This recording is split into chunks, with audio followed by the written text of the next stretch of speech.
All right, good evening and welcome to tonight's committee meeting. My name is Councillor Patrick Walsh and I'm the chair of this committee. A few housekeeping points before we begin.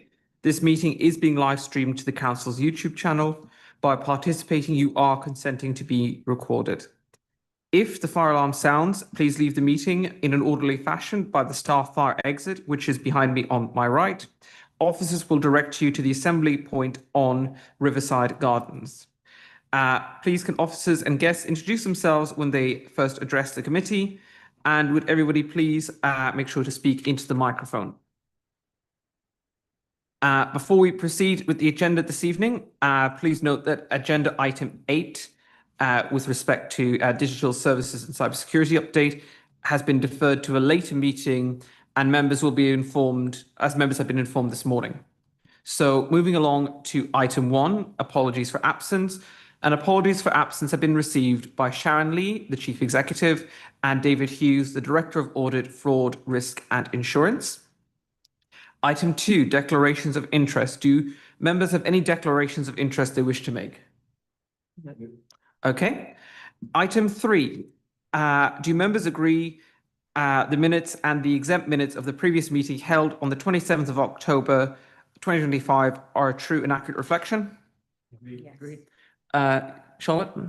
Yes, hi. Sorry, I do agree that they're a true and accurate reflection. On the agenda, we don't say how we follow up on the 2 actions from that meeting. And I wanted to ask if we had dates for completing them and also how we made sure that we didn't forget that there were actions. Certainly. So Vinod, do you want to comment on that? Thank you, Chair. Thank you, Charlotte, for pointing that out to us. We'll pick that up with the governance team and we'll make sure that those actions are in there and the dates are put in as well. Thank you, Safinda. Charlotte, do you have any follow-up? Thank you. Okay, thank you. In that case, on to item 4, annual report of the Audit Committee for the municipal year 24-25. And can I ask Moira Mackey to introduce this item? Thank you, Chair. So for those of you who weren't on the committee back in, I think it was December to April 2023-24, we did a workshop with the committee members to see how well we complied with the CIPFA guidance on the effectiveness of audit committees. And a few recommendations came out of that. And one of those was that we should be producing a report that explains the role of the committee, what they've done, how they've complied with their terms of reference, and that this report will be a reflection of the work in a particular year. This is a little bit later than we would normally bring this to the committee. It would normally be around June, July time. But because this is the first one, it's kind of got pushed a little bit down the agenda. So this is the first of those reports, and this would normally be, if you're all agreement with it, it would be then pushed up to the full council so that they can see what the role of the committee is and what they've done. And as was pointed out by a previous member of the committee, it also demonstrates the work that you do and the importance of it, which some other members may not necessarily have that transparency on. So that's the purpose of the report. Hopefully it's captured the key things of that year. Plus, please remember it is 23-24 municipal year. So it's slightly different from the financial years. And you'll get an updated version probably around June time next year, which will cover the 24-25 year. And that was all I was going to say. Thank you. Thank you, Maura. Thank you, Maura. So I'm going to turn this over to members of the committee. So do members of the committee have any questions that they wish to raise? Councillor Pascal Torboroo. Thank you very much. Just a quick one from me. It might be helpful in the section on external auditor to just include the cost of external audit. That will allow us to keep a track of how much we're paying auditors year on year. I agree, but I'd say just to stress the point that it be framed within the framework of how external auditors are appointed, just so that it's clear that we do this as part of a shared settlement rather than on an individual basis. I think yourself, I think probably one of the few people that do remember when we did do the last rounds and how as a committee, we did make a very strong indication that this was a very substantial increase in audit fees and the expectations for value for money that we expected. I personally think that we have achieved that, given that we are up to date in our finances, but we have continued to stress that need for financial efficiency. So I certainly agree, but I think within context. Good point. Thank you, Chair. Councillor Baskin-Toolbear, the information is in the audit plan reports that the auditors present to the audit committee here. But we'll put that in future in there as well, just to make sure it's okay. Sorry, Chair, I was going to say you could just put a reference to when it was discussed, because it was in, as Vinda says, it was in the full meeting. So we could just say that fees were discussed at the meeting on whenever. Thank you, Maura. Charlotte. Yeah, thanks. 2 points. So one is at 4. Obviously, I wasn't here, but it says that the committee was assured that it was performing its role in line with SIPF's best practice. I'm not quite sure how you can say that, given that you had an action plan which said you were going to review your terms of reference, have private meetings with external audit, internal audit and members, get an independent member, and I think that there was another thing. So for me, it would be when you completed the self-assessment, you would potentially be compliant with best practice. And there's a sort of linked question to that, which is, well, when does the committee think it's going to be compliant with those actions that were agreed? That was one thing. The second thing was I really was a bit confused then about which year this reported to, because it says it summarises the work of the audit committee over the municipal year 24-25. So I know you'll hear maybe municipal years are different, but normally the audit committee provides an annual report to the council linked to the financial year. So it explains what it's done in relation to the annual report and accounts, the head of internal audit, the fraud and the controls for that year. So when I read it through, it just wasn't clear to me, what year we're sort of talking about. What that does mean, however, is that you have meetings in a different financial year to the year that you're actually talking about. Apart from that, I thought it was very good and very clear. So on the first point, the standards of the framework that we assessed against generally overruled that the scores were very good. So that's why we came to that assessment, but there could be improvements. It is a framework, don't forget, and it was a self-assessment and facilitated by myself and David, where we identified some areas where you could improve. That was how we came to that conclusion. So sorry, Maura, but it's just, you're saying performing its role in line with best practice, but you're not, because the actions that were agreed, it's not even just best practice to meet privately with the external audit once a year. It's like baseline normal practice, reviewing your terms of reference regularly, having a rolling work programme. Those aren't even best practice. They're quite basic things. I'm not saying there's a huge control gap, but I think the level of compliance varies from one local authority to another. And from this assessment across all 3 councils, we know where this kind of sits. It's taken a little bit longer to go through the workshop.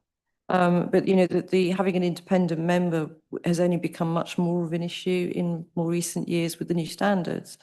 It wasn't. I don't even know if it is compulsory. It's like very strongly advised, and you would potentially be frowned upon if you didn't recruit an independent member. But a lot of these actions are best practice. And some organisations will do them in one way and some will do them in the other. And it's good practice to review how effective you are on a regular basis. And that's what we were starting from the beginning, really. So there was bound to be some recommendations. As far as the timing is concerned, we report at the other councils as by municipal year. So that's why this one is reported by municipal year. That is normal for our reporting. Because the committee has a timetable that is scheduled for the municipal year, I believe. Your meetings timetable works against the municipal year calendar. Sorry, so just on the municipal year, my point was that I don't think it's quite clear in the report, so maybe it's just worth being clear which year we're talking about, because the report says 24-25 municipal year, and then when you were talking, you said it was 23-24. Well, So I it's, just it's the finances from 23-24 because they reported in 24-25. That maybe it's just worth Yeah. adding a sentence to saying that. On the first bit around the best practice, I mean, I wasn't here. I suppose the follow-up question would then be, given that there were a range of actions, which from my experience are quite important actions, how does when's the plan for them to be done by? Well, the actions were mostly done now, I believe. We've done the report now. We've appointed an independent member. I'd have to go back and look at what are the actions we have. Would this be something in terms of by the time we take this to full council, we would expect to be able to say that all actions have then been completed?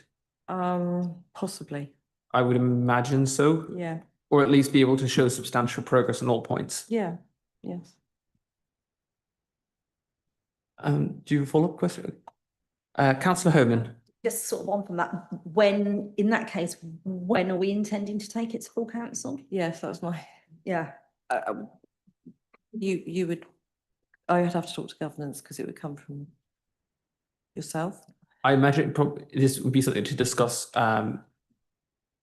externally, so that I don't know when the next, obviously the next full council meeting will be the budget meeting. Yeah. Which It's one in January. in January. And it's usually, it's for noting the reporters from. So potentially in January, but obviously a final report has not been written yet.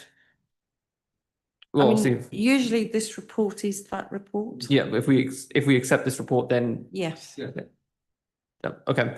So I'd say something to take away to set as a date for when it would be submitted, so we don't have a concrete date for it just yet. Okay. Are there any other questions? So I'm really just sorry, could we just clarify what you just said? So you said there's going to be a date for when it goes to council, and as part of that, there will be an update on the actions from the self-assessment. So, Sorry, what did you say? assuming that we accept this report this evening, Yeah, it would then go to full council. Potentially that would be the January meeting. If it is the January meeting, then it would be taken then, and it would be, I'm going to make the assumption that if we do need to make as part of that noting that we are accepting that all actions have been taken at that stage. So assuming that it does in fact go to the January full council, we are assuring that all actions that have been needed to be taken are taken. okay. We will make sure that we work with governance so that you see the final report and you can clearly see if there's been, the actions have been taken that need to be taken. Okay, I think Okay. if that's satisfactory to the committee, that in taking it to full council, that if there is any adaptations that need to be made, they will be made and noted on the report, which will then be noted at full council itself. But our action this evening in noting the report is to progress it to that stage. Okay. Yeah. All right. Not seeing any other questions. Obviously, just from myself, obviously, to first express thanks to, obviously, looking at the report, there's a number of names there of members that have previously served on this committee. Obviously, there's members that are continuing to serve on this committee, and to thank them for obviously their participation and the work and dedication that they have undertaken as part of this committee, but also to officers as well for all of their work in engaging in this process. Obviously, as Maura indicated, this is something that is evolving. It's a best practice that we're trying to achieve here. So this is something that hopefully will become part of the ebb and flow of the audit committee for years to come. Fabulous. I'm going to move along then to the recommendations, and there are two recommendations to agree. Firstly, that the committee receive the report and approve the report, and secondly, that the report be forwarded to the full council for information. Is this agreed? Agreed. Thank you. Moving along to item 5, the corporate anti-fraud service half-year progress report for the 1st of April 25 to the 30th September 25. And could I ask Andy Hyatt to introduce this item? Also attending on this item is Maura Mackey and Jules Binney. Thank you, Councillor. Chair. So this report is first half year activity, counter-fraud activity across the organisation. What you may notice is a slight change from previous reporting. If I can draw your attention to 1.8 and the table there, I had alluded to it last year, but we've been doing some work around trying to identify values that should be attributed to prevention as well as loss. So what we've tried to do is we've come up with a compendium of assessments so that we can try to value the work that we do, not just by identifying what's been lost to the organisation, but also showing how our activity has prevented large amounts of savings for the organisation. We do that by, at the point in time when a fraud is identified, we look backwards to see what the loss is, and whether that is an actual or a notional loss, depending upon the fraud type. But we also look forward to say, by stopping this and intervening in this fraud at this moment in time, what have we actually saved the organisation? So, for example, if it was a tenancy fraud, just as a basic example, if we've stopped it at that moment in time, if we identify that, and again, I'm just going to give some average figures now. If, for example, we're saying that it costs the local authority £1,000 a week to keep someone in temporary accommodation, but we've identified a fraud that has been going on for 12 months, then we're looking at 52 weeks, and we would do that as a multiplier to show what the loss is.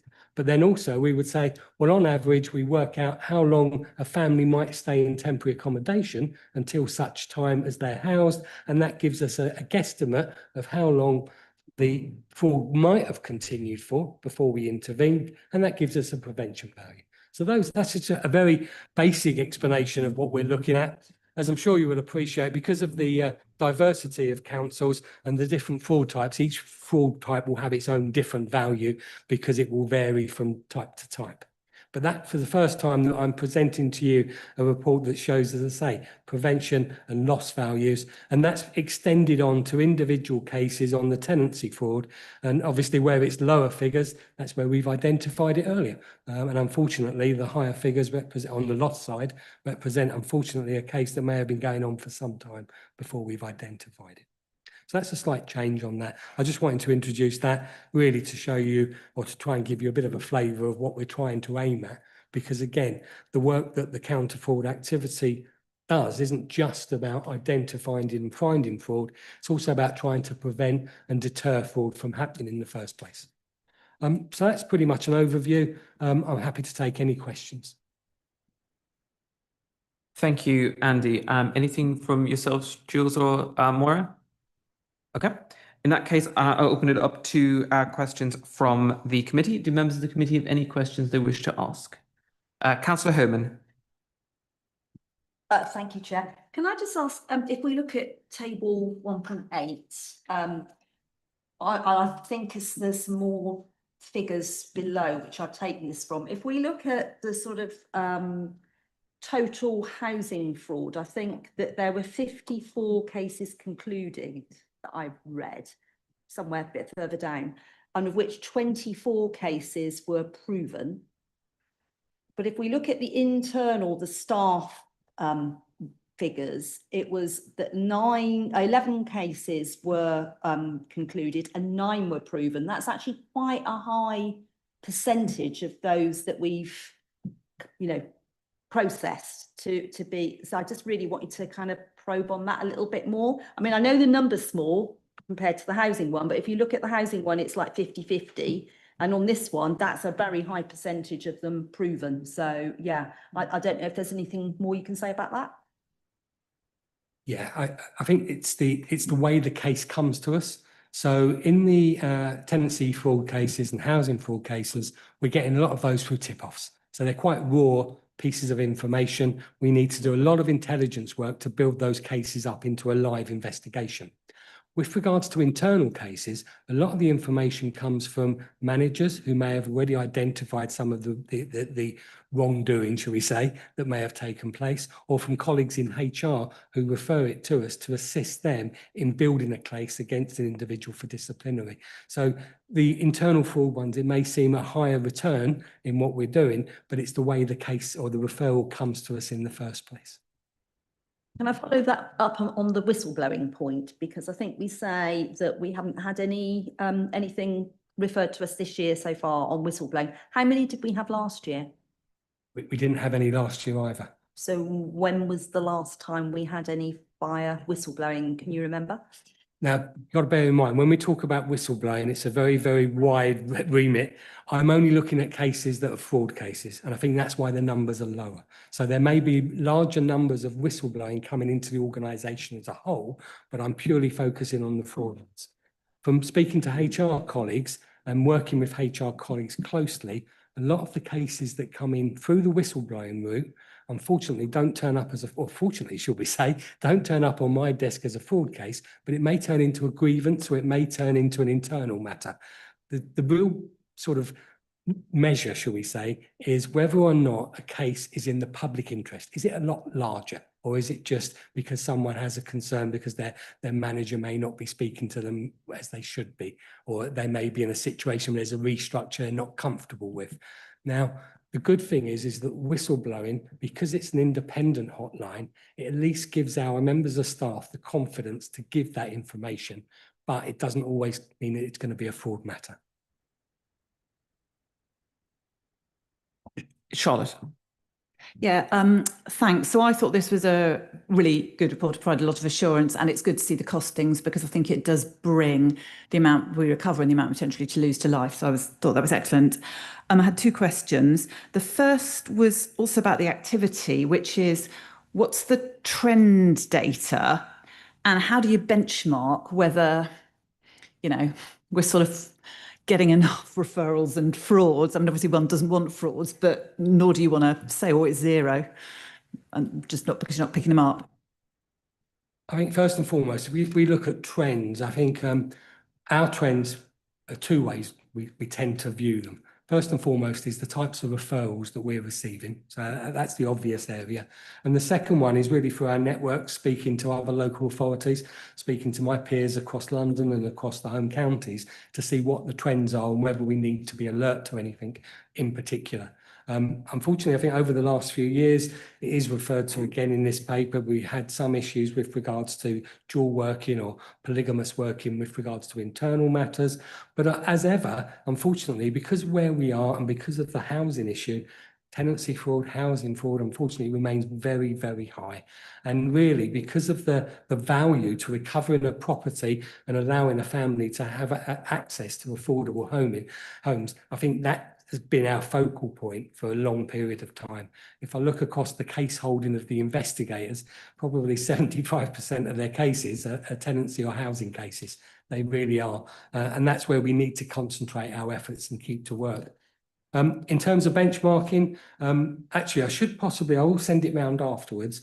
So the National Anti-Fraud Network, which is a national body, they have just started doing a local authority counter-fraud survey to look at figures, to look at activities, and again, an area where we can pick up on trends. They, again, out of the numbers are changing because obviously councils are coming together, but there used to be about 300 councils across the UK. About 130 councils responded to this first ever survey. We're hoping that we're beating the drum to get more local authorities to do it. I'll give an example. Tenancy fraud, average was 17 council recoveries per local authority for the year. I think we're up to about 14, 15 for the half year. So we're in a good place. But then again, of the 129 councils that responded, there may be small authorities. There may not all be metropolitan bodies. So again, it's just a flavour. It's an indication of how we're going. But hopefully the survey will get bigger and better. It's the first time since I think the National Fraud Authority was abolished, the Audit Commission went. No one is there to fill that gap in the sector. So hopefully the National Anti-Fraud Network I make my declaration of interest. I do sit on the exec board, but hopefully they will be pushing forward now to have that survey on a regular basis. And I'll be happy to share with the committee so you can have a look at the insights that's risen from the survey. Thanks. So I think that actually sounds really excellent in terms of just getting a sense. Second question we've touched on already, which is about insider fraud, because sadly some of the best frauds from the point of view of the person committing the fraud are where external and internal people collude. So I suppose my question is, when we last did a kind of a full risk assessment around that area, and in particular looked at the controls and control awareness, because actually, particularly if whistleblowing, often these are people with toxic IT controls, who don't take holiday, who, do you know what I mean? There are sort of symptoms that people can look out for. Yes, the red flags, as we refer to them. Yeah, absolutely. I think the first half of this year, when we look at our anti-fraud and corruption strategy, we've got 4 pillars. There's govern and governance, and I think here's an example of us talking about it here. That I think we've covered. There's also prevent and respond, and I think from the output we're certainly responding to those. The one area I think we haven't picked up in the first half year is understand and educate. And I think that's where we need to be. I mentioned at SLT about the opportunity to look at refreshing and resending our fraud awareness e-learning and getting that out. We've tweaked it slightly to have a better focus on the red flags in respect of internal fraud and things like polygamous working. So hopefully we'll get, no, I don't like that phrase myself. I'm old school. I like moonlighting. That's a much easier term that people understand. It's old money. But in terms of what people, I think, what we need to explain to our managers are what the red flags are. They need to be aware. This is indicators that it may not be, but if it's something that you need to flag up, and above all, explain to them how they can make those referrals, and also talk about the whistleblowing hotline and that independence. So hopefully the second half we'll get that out. I did get a nod in SLT that that's something they would like to see. I just need to finalise this training, because there are some tweaks that I need to do so that it's compliant for the whole organisation. And then hopefully in the second half, we get that. I'm just conscious I don't want to end up with loads of fraud referrals and be a victim of our own success. But if we're making sure that managers know what the controls are, then fingers crossed we get there. Yeah, that's really good. That was a really good answer. I'm going to go to Councillor Pascal Tilborough. Thank you very much. Reading between the lines, it seems as if there is a decent amount of particularly tenancy fraud taking place in the borough. And often that emerges when somebody, for whatever reason, gets in touch with the council, or some sort of a whistleblow is made. Implicitly within that, there's presumably quite a bit that goes on undetected, because there's no point at which we look to examine to see what's going on. I was wondering, A, if that's the case, B, your estimation of the quantum of things that we're not picking up on, and C, whether there would be resource changes that could help us tackle more of people who are fundamentally undermining our generosity and hospitality. Thank you. I think hopefully I'll try and encapsulate that in a single answer, which is really from speaking to Sharon, our chief exec. She's very, very supportive of the work we do. She said to me that we need to look at resourcing at this stage, and also working closely with Richard Sway from the housing department to really look at the best practice that we can do in almost doing some proactive work, getting individuals out there. I know Sharon was very keen in the last authority to get people to knock on doors and actually verify the residency. And that is something we probably need to do, working closely with our housing colleagues. Not only would it give us some assurance in the individuals in the property are there, but it also gives us eyes on the property. We've done a lot of work around mould and around areas like that. This would help us to do that. But we're very conscious that we need to do and sort of evolve very slowly. We don't want it to be a revolution that we're struggling to maintain because we have too many officers in one go and too many cases. What we do need to do is to slowly evolve to have the right resource to support the authority and the size of the tenancies that we have. So I think it will be a slow burn to get us to that position, but I'm pleased that we do have the support from seniors to allow us to do that. That's the important stage. So I'm pushing on an open door, but it's just making sure that we get it right. At the moment in time, across the UK, there are delays in civil courts in getting cases through court.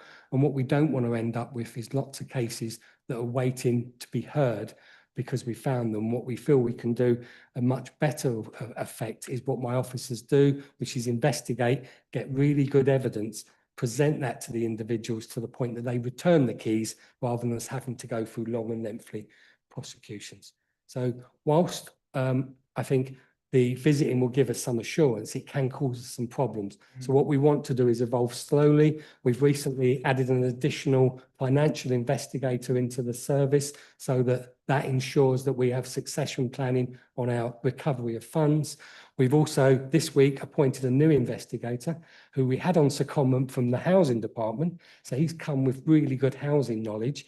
We can teach investigations, but I can't teach housing knowledge. So he's come with that. And hopefully we will slowly develop to get the right resource for the organisation. Councillor Reid. Thank you very much, Chair. Anti-fraud, I must remember to send her a Christmas card. Thank you very much, Andy. I think this is always one of the highlights of the year on the committee is going through some of the ever more creative ways in which you're able to catch people who are up to no good. Yeah, I just wanted to say as well, coming back to, as you mentioned earlier, putting figures on prevention.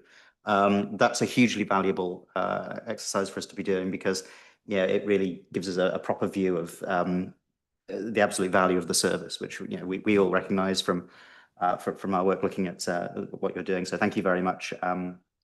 Yes, we can see it's making a huge difference. I did just want to come back on the point about yes, often these things get picked up when there are changes in circumstances. I think generally in sort of fraud investigations, that tends to be when things get looked at again. I think in most cases, whether it's within a council, whether it's in other industries, it tends to be that's the point at which frictions emerge, or when you get fresh sets of eyes looking at these things. Although this is one of the areas where AI is actually proving pretty helpful for the council at the moment. So we recently launched the Fraud, Recovery and Error Detection programme, or FRED to his friends.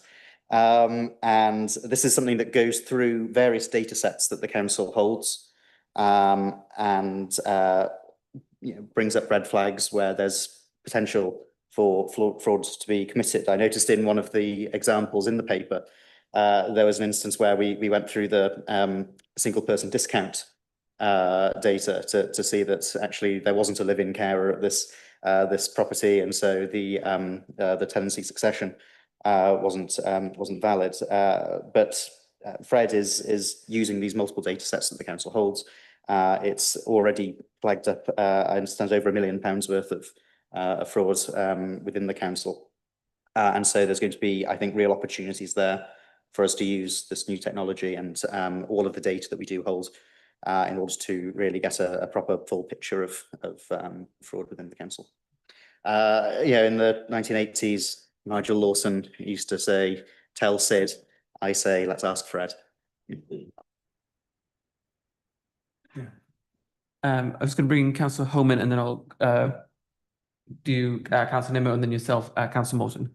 It actually comes back to those exact 2 points, to be honest with you, and it links into the next report, which we've got about health and safety stuff, in that there could potentially be red flags where, for example, we're constantly trying to get in to do gas servicing or other compliance issues in properties. And I just wondered if we've kind of got a way of capturing that and if we've had any success in uncovering fraud for those reasons. It links into what both previous speakers have just said, really. Definitely with regards to gas checks, We've been working very closely with the gas checks teams, gas inspection. They go into properties to check it out, and they give us lots of referrals. We did have some in the end of year report for last year. I think we highlighted a couple of cases in there which has arisen because of gas inspections. There's not any particularly in this one, but I do know we've got lots of cases that we are working on and ones that will bring us to fruition. There's also the case where we can't get into property where somebody's flooded somebody below. So that's another, that there are all sorts of issues which could be flagged in a similar way to what we've already got on here. Yeah. Hopefully we're capturing that. But again, also a lot of that data goes into Fred, which is really, really useful. And one of the things that, picking up on what the councillor said, it's not just about the proactive changes in circumstances. One of the greatest things for us is that my officer can interrogate about 10 different data sets with just one click. And that's the efficiency is really, really useful. Councillor Nimmo and then Councillor Morton. So, yes, just echo all the words about the great work being done here by yourselves and Fred. Just a quick question, table 1.8, press release, one proven case. I might have missed something, but I just wondered if you could give us a bit more information, as much as you can share, about how we prevented £5,000 of fraud with a press release. That's one of our notional figures. So what we've come from that is the fact that if we get a press release out and gets out into the public domain, in our opinion, we've looked at, and I need to refer back to my compendium, but what I do is I try to scour across various different research areas to try and get some figures that might help towards this. I think it was a report in a police report where they looked at identifying the impact of having press releases and deterrent, and it's not so much the press release, it's the worry of being caught. And that's the bit that's the deterrent. So we feel that by getting a press release out, then we're having some positive impact on trying to deter. And even if it just deters 2 individuals, then that's a saving for the organisation. Oh, very interesting. Thank you. One other question related to sort of tenancy fraud. I mean, just for some of the sort of pieces of case I've done as a ward councillor, but I was wondering, are sort of legal fees factored into the numbers here about how much it is costing the council to deal with these cases? We haven't incorporated them into these figures. It's something that we can look to do going forward. But what we do to try to do when we are successful is try and reclaim those costs back from the individual. Yeah, I mean, I guess sort of related to that would be sort of what work we're doing to sort of reduce those legal fees in that regard, like working with residents and that sort of, to make sure we don't go down a litigious route when it might possibly be avoided. This is one of the areas where I suppose there's 2 parts to it. The first part is the impact that our officers can have by gathering a lot of evidence, showing that to the individual in an interview, and hopefully trying to get them to return the keys rather than go through that long, protracted and costly route of going to court. Unfortunately, if that fails, then we do have to go down that route. But one of the areas that I know Grant, our Director of Legal, has looked at is speaking to the local courts to try and get court time reduced where possible, because that in itself means that there's a property. We've probably got the evidence, we're probably going to win it in court, but unfortunately, because we're not in court and not in front of that judge, we have a period of time when we're losing out and probably paying for a family in temporary accommodation. But that's something that we have tried to, as an organisation, work hard to try and change. Thank you. No further questions. Councillor Morton. Thank you. Sorry, Andy, another question for you. Do you look at losses incurred as a result of extended letting voids? I did some months ago bring to your attention one that's been empty for 6 years. Now that amounts to well over £100,000 in lost revenue, so I'd have thought would appear somewhere. Do you monitor those or have any means of checking on it? So the void costs we try to factor into our notional value. So we try to build an average into the notional value to show effectively that's another cost that the organisation will incur, and that goes into the loss column, unfortunately, and that's where that appears. So that will be hidden in our loss values. Does it appear on here? It will be part of those loss values in there, not for obviously cases where they're still ongoing and we've not got the properties back, but we put in a notional value for void for how much the council will have to pay out for that, or not receive income for that void period. But it's an average notional value, and it'd be the same for all properties. So the one in particular is a bit unusual, but again, your point is really valid, and it's something that we do take on board and build into these values when we present them to you now. Okay, thank you. Okay, are there any final comments or questions? Okay, in that case, I'm going to move to the recommendation. Do members agree to note the report? Agreed. Thank you. Moving along to item 6, the Corporate Health and Safety Annual Report for 24-25. And can I ask Ian Church to present the report? Thank you, Chair. Good evening, everyone. It's my first audit committee meeting, so nice to see you all. Hope to see you again. I haven't been with the council for terribly long, a number of months. So this report relating to 2024-2025, it's drawing on data and feedback from colleagues. So do excuse me if there are any questions I can't answer immediately, and I will circle back and answer those after the meeting. So starting in terms of, the big issues in terms of any health and safety actions or any kind of RID or reportable incidents, we had no enforcement actions from the health and safety executive in 2024-2025. And we improved slightly in terms of RIDORs, reporting of injuries, diseases, and dangerous occurrence regulations, with 7 reports rather than 8. No significant trends to identify, and nothing of concern, a broad spread of incidents across the council. Particular highlights has been the very strong performance of our housing team across the residential portfolio. Just to give you some, high level numbers, we've upgraded 6,000 front doors with almost 3,000 in progress. We've installed sprinklers in our higher risk buildings, with 5 completed and 5 more in progress. We're installing 1,300 new fuse boxes, 6,000 fire detectors. So across the housing portfolio, there's been incredible performance, and with decent home standard being almost 98%, we're well ahead of most other London boroughs who typically perform between 87 and 94%. So in terms of our housing stock and the performance, we actually have performed incredibly well.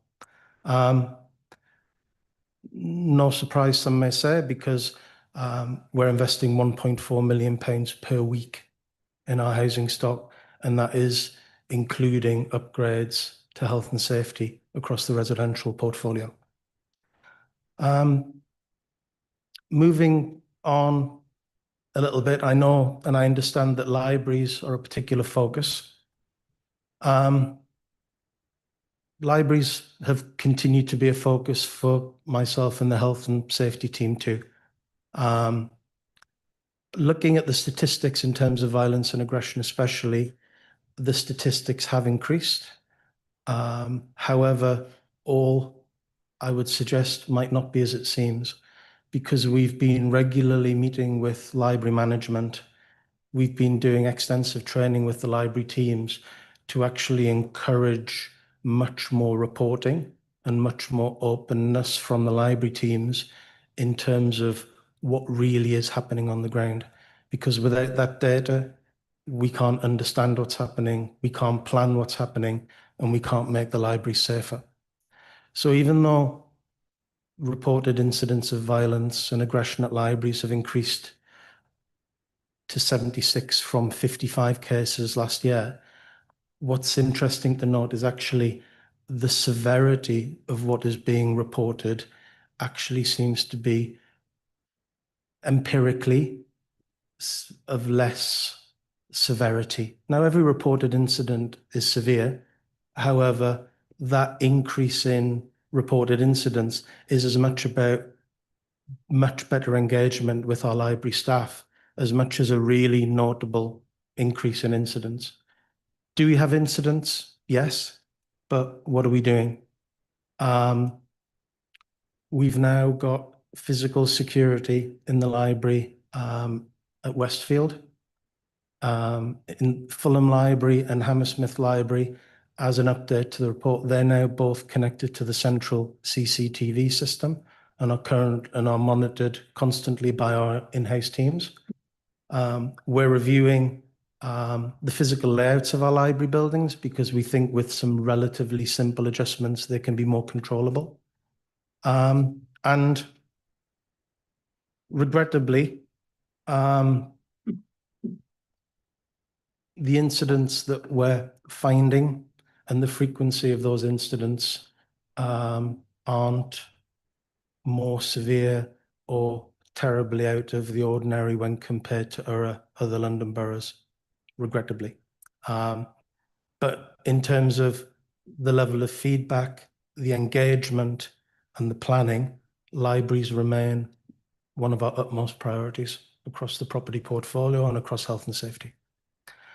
A couple of other highlights.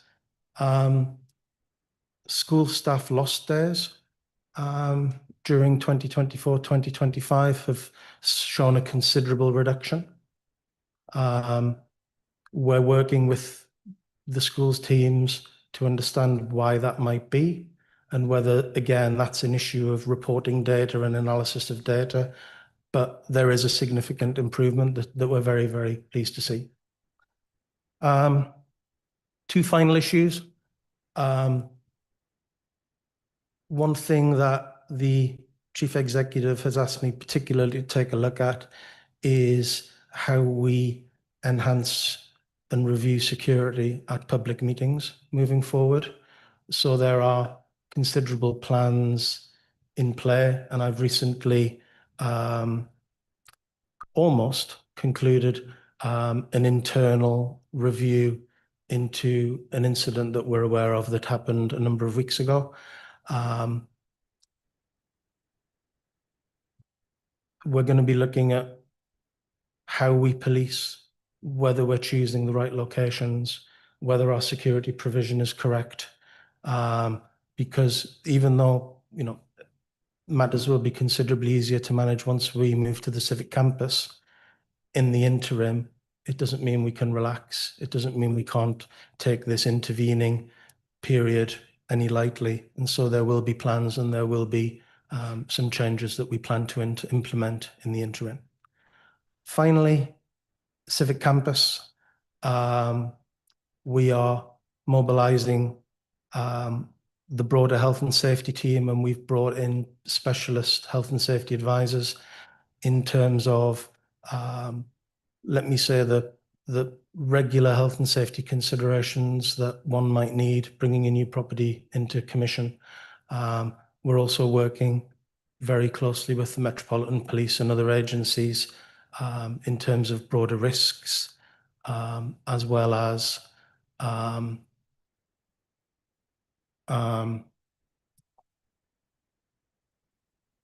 Martin's Law, which, even though it's still to actually be brought into final law, we're working on the basis that it is live, and even in advance of that, we're making sure that the civic campus will be compliant, and we're doing everything necessary to commission the property on that basis. Thank you, Ian. So we're going to open this up to members of the committee. Do members of the committee have any questions they wish to ask? Charlotte. Thanks, Ian. Again, I thought it was a helpful, comprehensive report. Two quick questions. One in relation to mandatory training for staff. So there are a number of mentions of that. So I suppose the question is, are we, well, do we set targets for compliance with mandatory training, and are we hitting them? Our target is always 100%. We're not meeting it, but we're terribly close. So when officers join the organisation, there's mandatory online health and safety training that everyone is obliged to take. And having recently joined, I can vouch that there are very, very regular, very regular reminders insisting on taking it. At the moment, we're only at 96% completion. I'd love to be at 100, but I actually think that the 96% is actually almost a lag in the statistics before people joining. And then most people would do that mandatory training within the first week or 10 days. So I actually think that gap between 100% and 96% is almost the structural gap that one might expect. Moreover, in moving to the civic campus, again, considering the seriousness we take health and safety, the intention is that there will be a new mandatory health and safety refresher for all staff moving into the civic campus. And until officers undertake that training, then access passes will not be activated. And we are only allowing access to the property when people have undertaken the necessary training. Thanks. And just to follow up on that, when you say health and safety, does that include fire, manual handling, display screen, well-being? So the other kinds of mandatory training that are mentioned in the report, were you talking about all of them? Yeah, Or- it's yeah. the ones, it's the things that one might assume are fire evacuation routes, et cetera, but it's also things like what I'd say more sort of occupational health in terms of, are you sitting in the correct way? Is your desk at the right height? So it's actually it's health and safety in its most holistic definition. Very good. And then second question is around contractors. So how confident are you around the health and safety of contractors on site? As confident as we are with our own teams and our own labour. The reason being is that before we're selecting any contractors, we're going through comprehensive pre-qualifications.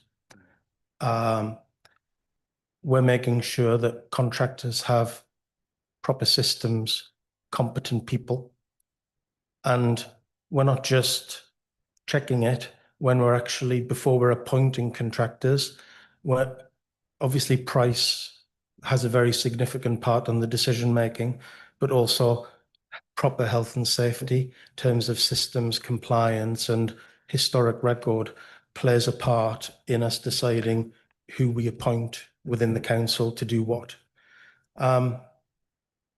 We're also, because I'm relatively new to the council, especially within the corporate property team, I'm taking this opportunity, and at the moment all of our risk assessments are currently being reviewed and refreshed, and we're also putting in place permit to work systems, et cetera, because moving into the civic campus gives us a great reason to be even better at what we do, and we're using that as the catalyst to improve. Councillor Homan. Yeah, I would like to just ask a bit about the violence and aggression issue, particularly about the libraries. Yes. You mentioned our big libraries. You didn't mention the smaller libraries, which is Askew and Avonmore. Avonmore and Askew, yeah. So I'd like to ask what we might be thinking about doing there to improve security for staff, and just, I mean, probably should care and interest, but being a trustee of Citizens Advice who run both of those libraries, I am very aware from meetings with their board that Citizens Advice staff often do not feel particularly secure in the Avonmore library, not so much the Askew library, but in the Avonmore library, because they're operating quite a lot of the services from there. So that's sort of one question in terms of what are we looking to do in terms of those two locations. But also, I think that's a pretty poor response from London councils. Only 6 other councils responded on this issue, because I'm sure it must be an issue across London. I'm just wondered, is there any other good practice out there from those 6 councils other than installing CCTV? So that's my 2 questions. I think that the CCTV service that we have is quite special and quite unique in terms of the capability that we have, the staffing we have, and the responsiveness that we have from the LET team. I don't have any specific feedback as per CCT and those responses from the other councils, but I can certainly dive deeper and I can certainly get it to you after the meeting, because I'm not aware of the granularity of those responses, so I can certainly do that. Okay. Citizens' advice. It hasn't really, incidents at Avonmore and Askew haven't really come onto my agenda as loudly as the three larger libraries. That is something that I need to look further into, and I'll commit to, after this meeting, I'll get down to those libraries and meet with the teams, and I'll understand a little bit more about what's going on and what we can do and how we can help. Great, thank you. I mean, it might well be that they've not reported it via the council, but they have reported it, obviously, as you know, to the Citizens' Advice Board. Yeah, So, but yeah. I think, as someone mentioned earlier, it's as much as that legal contractual responsibility as the moral responsibility. And even though we have a lease contract, et cetera, and we're getting a service, I don't think that abrogates ourselves from that moral responsibility to help and oversee and do whatever we can. So I will contact them. Great, thank you very much, and thank you for the report. Are there any other questions for the Councillor Pascal-Tilbury? Thank you very much. Just a quick one from me. I'm always slightly worried when I hear about incidents in schools, especially where staff have been the subject of either having objects thrown at them or them being thrown against objects. Just wondering if you could elaborate a little bit more on what happened in those circumstances and what we can do to keep our teachers a bit safer. Thank you. I don't know.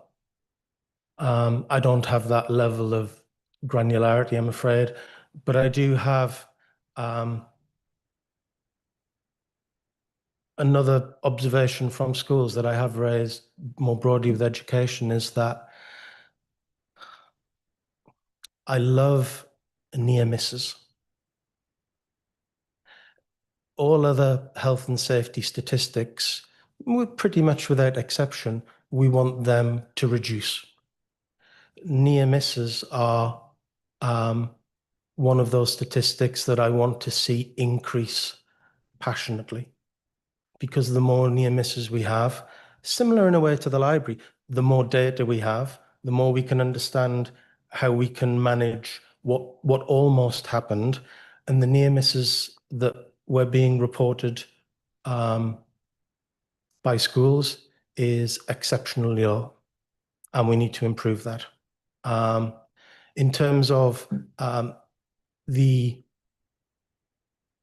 incidents of violence and aggression in schools especially, I have spoken at length with the education teams. There is, I wouldn't say satisfaction, because any incident is one incident too many, but I think there's a recognition amongst schools that we're certainly moving in the right direction. Things are getting better. There's a lot better transparency about what's happening in our schools across the borough. And I will commit to those two incidents you mentioned. After the meeting, I'll come back to you and I'll email you and I'll let you know exactly what happened, what the consequences were, and how we might stop that in the future. Thank you very much. Are there any other questions? Okay, in that case, I'm going to move to the recommendation. Do members agree to note the report? Agree. Excellent. Then moving along to item 7, the mid-year Treasury Management Review for 25-26. Could I ask Patrick Rowe to brief us on this report, please? Also attending alongside him is Sophie Green, Sukvin de Kelsai, and James Newman. So I think we'll start with yourself, Patrick. Thank you, Chair. Sophie's going to introduce the report initially, and then I'll pick up some points at the end and take questions. Thank you. So the mid-year report details Treasury's performance for the first half of 25-26 financial year. As shown in Table 3, borrowing has increased by 82 million. So since March, bank rate has dropped from 4.5% to 4%, and we are seeing the effects of that on the investment interest rates, but unfortunately not borrowing rates. They have remained higher. So we did initially try to put off external borrowing for as long as possible and utilise our cash balances, but eventually we did have to borrow. So cash is now being needed to manage daily liquidity, and so we're currently keeping it all liquid in money market funds. There's no further opportunity for internal borrowing at the moment to fund the capital programme, so all future capital spend will be funded through external borrowing. All the borrowing we have done is done on the HRA, as we get an extra 40 basis points off the standard rate, so it is cheaper than borrowing for the general fund. Despite all that borrowing, cash balances did remain the same at 44 million. So this is due to new unfunded capital spend in the year, refinancing of existing external borrowing, and also refinancing of internal borrowing with external borrowing. So then in paragraph 9, we have the liability benchmark. This is a tool that was introduced by SIPVA to help forecast our debt requirement. So it basically compares how much we need to borrow based on the capital programme and the CFR with how much we have actually borrowed. And then it tells us how much more we should borrow and when. So according to this benchmark, we should borrow 77 million in 2026 and 92 million in 2027 to be at our optimal level of borrowing. And I'll just pass back over to Pat. Thank you. Thanks, Soph. And so just picking up on the final point there with regard to the prudential indicators, members will note that we breached the CFR indicator, but it's important to note that this is an indicator. These indicators are there as an affordability measure, and with the CFR particularly, that one is fairly commonly seen to fluctuate throughout the year because the approved limit that goes into that table at the outset is very much a forecast on what the capital program is going to do, and the capital program will grow or shrink in year. So there's no legal issue there. The key ones to note within the indicators are the authorised limit and the operational debt boundary, which we are well within. So I'm quite comfortable with that one indicator not being met. And with that one, happy to open up to questions. Thank you, Patrick. So I'm going to open this up to the members of the committee. Do members of the committee have any questions they wish to ask? So with you, Councillor Pascal-Tilbury. Thank you very much.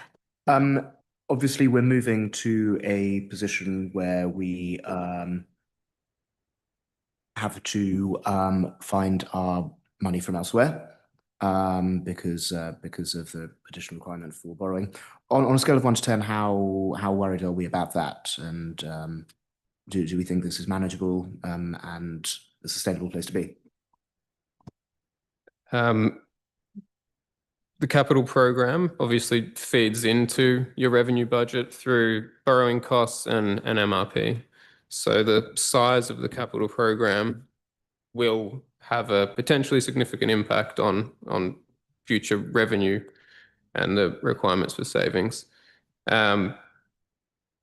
When the capital program is being reviewed, when the budget setting process is underway, the borrowing requirement for those schemes will be considered, the MRP will be considered and fed into the MTFB, the revenue budget. So where there's risk within that is the borrowing assumption, the interest rate assumptions that go into the cost of borrowing, which we have probably been playing catch up on, but at this point, I think are fairly reasonable for short-term debt. And within our borrowing strategy, which is to favour the short end of the yield curve, whilst the back end is fairly expensive at the moment. So there are risks within those assumptions, but those assumptions are considered within the budget setting process and deemed affordable. On top of that, we've got the prudential indicators as well, which are there to ensure that we have a snapshot view of the implications of the capital program and how that feeds into revenue. So, you know, on a scale of 1 to 10, let's say 6, but you know, it's sort of pulling a number out because there are a lot of pressures within the economy at a UK level, at a global macro scale, and you know, Sophie alluded to the falling yields on investments. Now that's due to predictions, I suppose, that the market is making around where interest rates will go on an investment level. And that's a reflection of the market's view of the economy right now and where the economy might go. But at the same time, borrowing costs haven't fallen, and that's because of the fiscal outlook and the pressure on gilts as a result. So it's a strange kind of dislocation between the two, but nonetheless, a slowing economy, a weaker economy will pull gilts down to some extent. So I don't think there's a huge risk that short-term rates spike considerably. Long-term rates might, but I think there's still going to be scope to refinance at the short end of the curve. And so long as that is the case, the cost of borrowing will remain within those assumptions for what the cost of interest will be. Thank you, Patrick. Councillor Reid, do you want to comment on that? Yeah, thank you very much. Thank you, Patrick. I think that's quite a long-winded way of saying yes. When it comes to setting budgets, we're pretty comfortable with where we are in terms of our borrowing. The council actually is in a pretty good position compared to other local authorities. For most of the last 4 years, we haven't had to undertake any prudential borrowing. We've been able to do all of our borrowing internally, which, considering how interest rates shot up after events like the mini budget back in 22, that was particularly useful for the council, and that we avoided those higher borrowing costs. We're now at a stage where we think it's prudent to borrow externally. And this is obviously at a time when rates are coming down. We have another Monetary Policy Committee meeting at the Bank of England later this month. I think, yeah, there's fairly universal acceptance that there's going to be another cut there as well because of the position of inflation. So, yeah, we're pretty comfortable with where we are when it comes to setting capital budgets in the future. Obviously, this is one of the issues that we consider, how much we have to borrow externally. But it's better that we're doing it now than doing it 3 years ago. I think, if I may, Chair, as well, it's worth also mentioning that a lot of the debt is carried, the external debt is carried in the HRA. That's externalizing internal borrowing. So the HRA has been paying opportunity costs on the internal borrowing. And so that's within the budget and it's being paid for currently. And so it's not like there's no cost and all of a sudden there's a significant cost. The cost has just appeared in a different way, but it's being covered by the HRA budget in every year gone whilst internal borrowing's been utilised. Thank you, Patrick. I suppose my question is probably going to be to yourself, Councillor Ree, actually, just regarding the Green Investment Fund. Obviously, as it notes in the report, there's up to 5 million to be raised. You've raised about 3.3 so far. Obviously, this is a kind of, let's say, a covenant between ourselves as a council and local residents, local investors into green projects.